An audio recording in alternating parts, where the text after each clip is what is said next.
Warahmatullahi wabarakatuh. uh, Sihat kawan-kawan. Cerita dia hari ni saya loss. Loss saya kata loss lah. Loss saya cerita loss lah. Profit saya cerita profit. Okay. First kali, salah satu sebab dia saya nak entry pagi, tapi pagi tadi platform down, platform Philip Futures down, Philip Nova. So saya tak boleh nak key in order untuk 3 white soldier ni. Saya memang nak buy atas ni. Sini 70, so saya nak buy 71. Okay, macam saya ajak, bila ada 3 white soldier, cara nak entry adalah atas resistance. Kalau 3 black cross, kalau kata dia ke bawah, cara nak entry adalah sell bila pecah support. Okay, sell bila pecah support. So pagi tadi memang tak boleh entry. So first entry dah miss dah. Dekat pukul 12 baru ada entry, baru boleh masuk platform. So yang first ni 3 white soldier terlepas.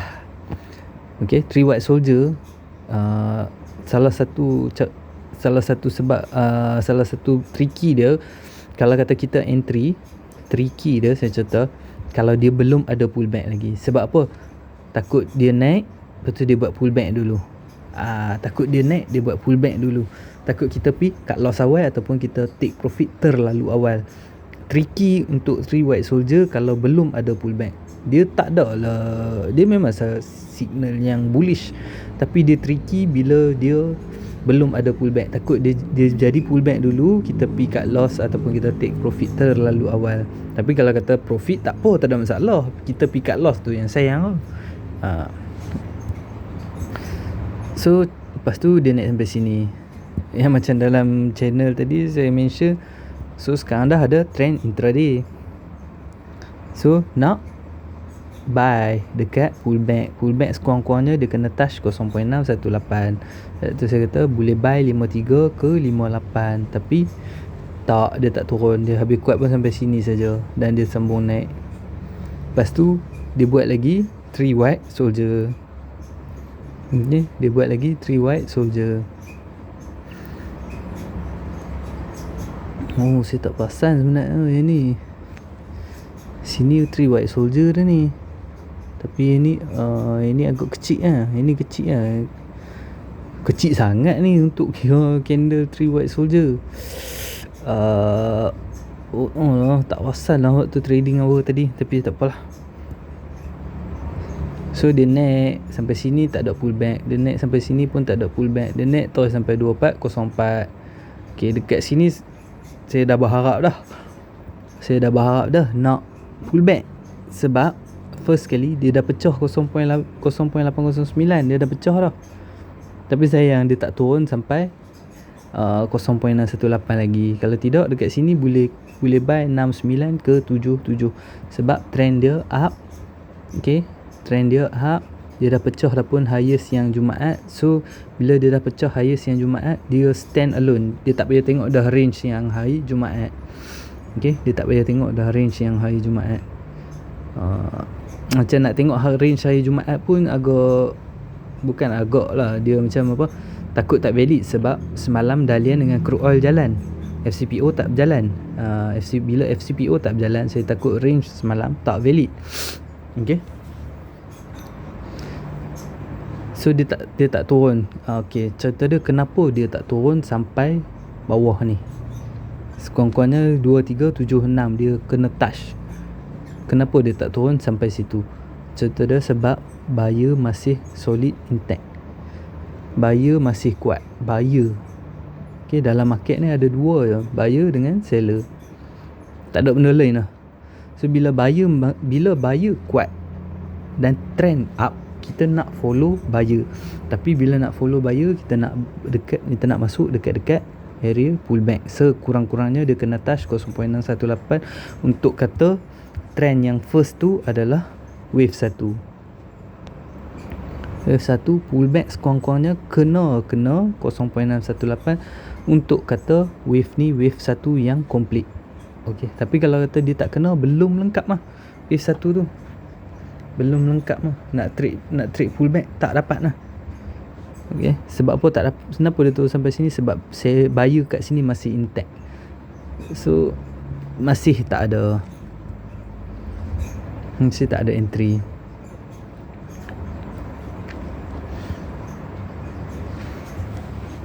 So next entry adalah pada sepatutnya petang. Boring kan pagi tadi, boring, memang boring, tak ada pullback, tak ada apa pun tak ada. Macam nak kena, saya perasan sejak masuk bulan 6 ni, sesi pagi agak, orang kata apa, tak mau bagi entry. Sesi pagi tak mau bagi entry sangat dekat kita. Kalau bagi pun tiba-tiba bagi pullback pun dia dah tukar direction lah. Tu yang agak bahaya sikit. Nabi nak kena tukar cara trade, tapi tak apa pasal kita cerita pasal apa kemungkinan kedua kita boleh buat sebenarnya. Okey, dekat sini tadi saya dah nampak macam ada rejection dekat untuk TF 5 minit, dah ada rejection. Dan sepatutnya kalau kata nak tukar gameplay, kalau kata, sebab kita tahu untuk setiap kenaikan dia akan ada penurunan untuk sambung kenaikan. So lepas ni asal-asal boleh tak nak masuk sell bawah ni? Boleh sebenarnya, tapi dia agak bahaya sebab macam saya cakap, dia belum siap pullback. Bila dia belum siap pullback, kita belum tahu wave 1 dia complete dekat mana untuk trend intraday. So tu dia agak bahaya dekat situ. Tapi boleh profit tak sebenarnya? Kalau kata sell 89 tadi, dia sampai 84, dia touch jugalah 5 point. Lepas tu dia naik balik dan dia turun waktu rehat. 5 minit sebelum rehat baru dia turun balik. So habis-habis nak dapat pun 5 point je. Tu pun kalau kata Q84, kadang-kadang takut dia touch saja, kemudian dia naik balik. Okay, dia naik balik, takut tak sempat. Kalau yang kata nak trade sekurang-kurangnya 5 point. Okay, bahaya tak? Sebelum ni duk nampak macam profit je kan, trading kan. Bila hari yang tak ada juga. So petang dia buka gap up. So bila petang dia buka gap up, breakout lah yang ni. Kalau kata ditemankan yang ni sebagai 3 white soldier, boleh buy lah atas 2404 ni sebenarnya. Okay, sebab candle ni kecil sangat untuk diambil kira sebagai first candle. Okay, yang ni pun nampak macam ada rejection, tapi dia masih tutup atas candle kedua. So dia mencukupi syarat untuk 3 white soldier juga. Tengok, bila dia pecah atas, dia naik, sebab dia cukup syarat 3 white soldier. Kalau dia tutup bawah candle kedua, dia tak cukup syarat. Okay,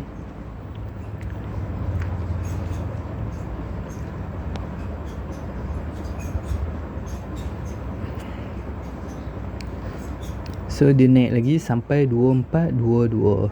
Dia naik lagi sampai 2422. So bila naik sampai 2422, okay, candle pun dah mula mengecil, dan dia dah bagi sign yang dia kata nak turun. Dia dah bagi sign dia nak turun. Cumanya kalau kata nak sell lepas ni, kalau kata nak ubah, sebab kita nak ubah, bila dah ada trend nak ubah, nak sell pula daripada trend up, sekurang-kurangnya bagilah pecah ni dulu. At least kalau kata, tapi yang ni eloknya scalping lah. Dapat berapa ambil tak? Ataupun kalau kata nak ada target, sekurang-kurangnya target kat sini. Kalau sell 2404, target lah dekat 2488. Okay, sebab saya perhati dalam seminggu 2 ni lah, dia macam game dia dah tak dapat pullback. Sepatutnya sebelum ni okey je trade, bila trend up dia turun, dia buat trend. Tapi bila dia dah tight macam ni, tapi kalau kita ubah gameplay, kita dah lari lah daripada disiplin kita sebenarnya. Okay, dah lari dah disiplin kita. Tengok, yang ni pun kalau kita sell sepatutnya boleh untung. Tapi kalau kata kita nak target 0.618, tak dapat untuk first yang sampai 2404. Kalau kata kita nak sell bawah ni kan, kalau kata nak target 0.618, tak dapat. Sebab wave 1 belum complete. Tapi yang ni barulah kita kata confirm wave 1 complete. Wave 1 complete sebab dia dah touch 0.618. So boleh buy sebenarnya. Tapi kita tengok dekat sini, dia ada tricky part dia. Tricky part lagi, semuanya tricky. Itulah kata market ni tak senang-senang nak bagi duit kat kita. Okay, so saya mention sikit. Kat sini ada 3 black cross. Kat sini ada 3 black cross. Sepatutnya boleh sell bawah ni. Tapi comel je ke 3 black cross je. Dan memang dia turun tak? Tengok 3 white soldier pecah atas naik, 3 white soldier pecah atas naik, 3 black cross pecah bawah turun. 3 black cross ada lagi, 3 black cross saya tunjuk. 3 black cross, 3 black cross, tapi yang ni tak pecah. Sebab tu dia tak turun dah. Okay, dia tak pecah dah 3 black cross. Sebab tu dia tak turun dah.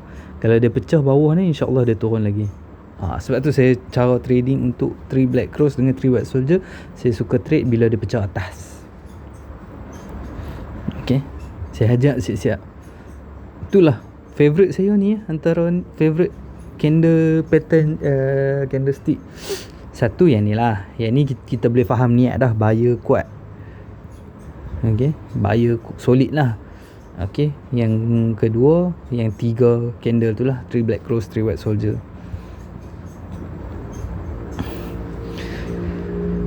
Okay, so kenapa tak buy dekat 87? Kenapa tak buy dekat 87 sebenarnya? Okay, saya kalau kata ni, kalau kata nak entry, saya sekurang-kurangnya kena ada sebab yang boleh buatkan kita entry. Kalau kata tak boleh nak faham kenapa kita entry tu satu masalah untuk trader. Macam saya, okay, kenapa saya tak buy dekat 87? Sebab dekat sini ada 3 black cross lagi. Okay, 3 black cross lagi. Saya takut dia naik dulu, saya masuk, dia turun pecah support. Sebab kat sini candle-candle yang bullish masih intact kuat, tapi saya takut dia turun dulu. Sebab sekarang ni sini 87 ke 77 pun dah 10 point lah. Kalau kata pecah 78 ni, berapa banyak dia boleh turun lagi? Kemungkinan dia mungkin sampai sini dulu. So kalau kata buy 88, kalau saya lah, aku buy 88 ke 66 ni, sebenarnya dah 22 point lah.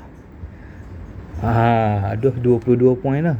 Saya mungkin faham benda ni, tapi siapa yang dah ada entry dah turun 22 point, saya rasa dah cut loss lah. Dah cut loss dah sebenarnya. Sebab tu ada orang yang akan tunggu dekat sini untuk buy. Ada orang yang akan tunggu dekat sini. Tapi hari ni kalau kata dia tunggu untuk sini, tak ada orang entry dia. Masih tak ada entry dia. Faham tak? Kenapa saya tak bagi buy dulu dekat tertekan live message pula. Dah lah lambat. Tak tekan.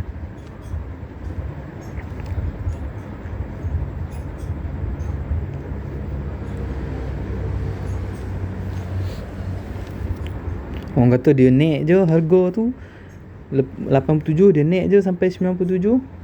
Memang dia naik, tapi kenapa kita tak masuk? Kena ada sebab. Kalau rasa boleh masuk je lah. Macam saya, kenapa saya tak masuk dekat 87 ataupun 88 adalah sebab dia ada 3 black cross. 3 black cross adalah signal bearish. Okay, saya takut saya masuk, dia turun dulu. Okay, saya dah duduk tergantung dekat 88, dia turun lah sampai 66 ke 70 pun dah dekat 18 point dah. Floating loss 18 point ni 450 satu lot. Okay, so saya nak entry sekurang-kurangnya, kalau boleh biarlah buyer beat dulu seller yang solid. Sekurang-kurangnya buyer beat seller yang solid ni, barulah ada reason dia dekat situ. Buyer dapat kalahkan seller yang solid. So saya nak buy atas ni 96 lah, 96. Tapi apa yang jadi, dia pecah. Saya masuk dekat sini, dalam duk disiplin tu, lepas 5.5 tak mau masuk, duk kata lepas 5.5 ni, lepas 5.5 ni dia macam okey lah, dia macam satu benda ni lah. Kalau kata dia nak profit tu memang sedap, dia nak profit tu memang sedap lepas 5.5 ni. Tapi kalau kata tak profit, dia akan sakit. Ni saya buat hari ni, saya akan ingat sebulan 2 lepas 2 bulan tu, satgi tengah duk excited tu, dia lupa apa yang jadi hari ni sebenarnya. Lepas 5.5 ni ya masalah saya. Dalam duk disiplin tu. Satu lagi, saya letak pending order dekat sini, buy 2406 tapi tak trigger lah. Okay, sebab dekat sini dah takut dah nak buy, sebab ada 3 black cross. So saya letak pending order dekat sini. Apa-apa jadi pun buyer dah beat dah seller yang 3 black cross, 2 3 black cross dapat beat. Tapi saya letak order dekat sini sama. Cuma saya tak sangka dia nak trigger lepas 5.5. Lepas 5.5 trigger, dia sampai 97. Saya letak kat loss bawah ni. Sebab apa tau? Saya letak kat loss bawah ni sebab satu, dia dah lepas 5.5. Kenapa saya tak letak bawah ni? Satu, dia jauh. Satu lagi, sekarang ni benda ni dah lepas 5.5. Bila lepas 5.5, sekurang-kurangnya kalau saya loss below 10 point ataupun 10 point, saya tak cedera parah, saya boleh buat lagi esok. Contoh dia macam tu. Okey, contoh dia macam tu. Lepas 5.5, apa-apa jadi pun, kalau kata boleh lah, biarlah loss tu tak bagi kita cedera parah. Cedera parah tu maksudnya letak kat loss sampai 20 point ke 30 point ke. Lagi kat loss pun tak kena, profit pun tak dapat, dah kena overnight risk. Overnight untuk FCPO agak risk, sebab malam dalian jalan, crude oil jalan. So kita tak tahu apa nak jadi malam ni untuk dua instrumen tu. Okay, sebab kita nak trade intraday saja. Kalau kita swinger tu tak ada masalah. Kita swinger tu lain cerita, tapi kita nak trade intraday. So intraday punya cerita, habiskan hari tu. Kalau boleh kita cut loss, janganlah biar kita cut loss banyak sangat. So ini je lah entry saya. Dah lah entry lepas 5.5, langgar rule dia sendiri. Lepas tu kena tibai pula. So hari ni entry saya negatif 10 point. Sebab saya satu mungkin lah sebab saya dendam pagi tadi platform hang. Saya dendam dekat sini. Okay, saya dendam dekat sini. So saya knock juga. Setup dia cantik. Okay, pull back, and dia first wave complete. Pull back dia tak pecah 0.5. Candle yang ada agak solid untuk wave 1. So memang boleh buy. Tapi nak buy dekat sini sebenarnya dia trick, sebab ada 3 black cross. Kita takut dia jatuh bawah dulu. Tapi bila dia dah beat ni, bila price dah beat 3 black cross ni, so seller solid. Saya tunggu atas ni, dapat pula 96 lepas 5.5. Banyak dah syarat dah. Banyak analisa ni macam pening lah. Pening tengok ada hari lepas dia buat first wave kena 0.618 je, terus dia naik. Okay, yang tu jadi 1 2 3 pattern. Okay, dia jadi 1 2 3 pattern. Yang tu okay lah, shock lah dapat yang tu. Tapi hari ni dah lah tak ada pullback, terus naik. Lepas tu kat sini nak bagi pullback macam tak mau bagi, sebab buat keluar signal bearish. Dah bagi, bila bagi dekat lepas 5.5, panjang cerita dah. Saya banyak analisis sangat. Banyak fikir. Bukanlah banyak fikir, saya kata biar buat satu benda tu bersebab. Okay, bersebab. Ada sebab tak ada masalah. Loss pun kita boleh terima. Jangan entry tak tentu hala. Tu masalah bila loss. Sebab kita tak faham cerita pasal apa kita loss, pasal apa kita untung. So Tak apalah, saya harap boleh faham lah. Untuk hari ni yang ni lah. So untuk esok, kalau kata dia masuk bawah ni, dia dah masuk zone sell. Tapi kalau kata price dia tak pecah ni, kemungkinan besar dia akan sambung balik wave. Okay, bawah ni dah masuk zone sell. Okay, bawah ni dah masuk zone sell. Tapi kalau kata dia tak dapat pecah 0.191 ni, InsyaAllah harga dia boleh sambung balik, naik balik. Okay, atas ni zone buy, sama agak zone buy, melainkan dia dah out daripada range hari ni. Tapi range hari ni besar ni, 91 point. 91 point, range ni agak besar ni. Nak tunggu dekat sini, jadikan middle line ni sebagai penentu zone lah. Nak tunggu dekat sini pun boleh sebenarnya, tapi dekat sini takut momentum down lah. Momentum down. Sebab tu saya kata, saya suka tunggu atas ni momentum. Sebab bila dia naik, bila momentum lah, saya trade by momentum. Sebab tu saya buat macam ni, trend up, tunggu pullback, pecah, bila dia naik balik, InsyaAllah dia naik laju sikit. Tapi untuk hari ni sebab dia tak jadilah, dia naik lah juga, tapi tak apalah. Sebab saya dah cerita panjang lah, takkan saya nak cerita lagi sekali je. Pasal 3 black cross ni lah tadi, dia tricky sikit untuk masuk dekat sini. Itu je lah kesimpulan dia. Okay, saya harap boleh faham untuk video kali ni. So perhatikan price ni untuk esok. Okay, sekian. Wabillahi taufiq. Assalamualaikum warahmatullahi wabarakatuh.